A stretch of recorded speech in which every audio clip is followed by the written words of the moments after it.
Accounting. Accounting is the process of measuring and recording all the financial transactions that happened in a financial year. It includes summarizing, analyzing, and recording the data, helps in getting the clear picture of financial position of business by seeing the value of companies' assets and liabilities. अब हिंदी में accounting एक ऐसी process है, एक financial year में जितनी भी financially transactions हो रही हैं, financially transactions means money related transactions, उनको मेज़र और रिकॉर्ड किया जाता है। इसमें हम समराइज, एनालाइज एंड रिकॉर्ड करते हैं ट्रांजैक्शंस को। फिर हमारे पास फाइनेंशियल पोजीशन की एक क्लियर पिक्चर निकल कर आती है at the end of year, जिससे हम कंपनी के एसेट्स एंड लायबिलिटीज की वैल्यू पता कर सकते हैं। दोस्तों, जानते हैं बिजनेस ट्रांजैक्शन के बारे में।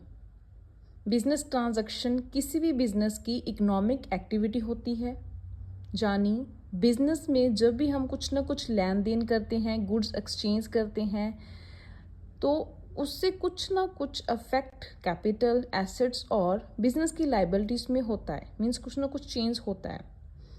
बिजनेस में ऐसे तो बहुत सारी ट्रांजैक्शंस होती हैं, सभी ट्रांजैक्शंस को तो हम बुक्स ऑफ अकाउंट्स में रिकॉर्ड नहीं कर सकते।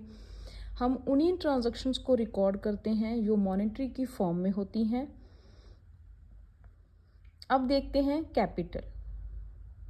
बिजनेस शुरू करने के लिए हम जितनी भी इन्वेस्टमेंट करते हैं उसको हम कैपिटल बोलते हैं। ये कैश की फॉर्म में हो सकती है, डिवेंचर, शेयर्स, बॉन्ड्स की फॉर्म में हो सकती है।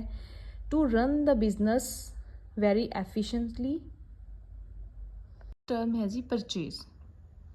देखिए, बिजनेस के लिए जब भी हम कोई चीज़ खरीदते हैं ताकि उसे हम रीसेल कर सकें, अगर रीसेल नहीं करनी तो हम उसे बिजनेस में ही यूज़ कर सकें, तो उससे हम परचेज कहते हैं।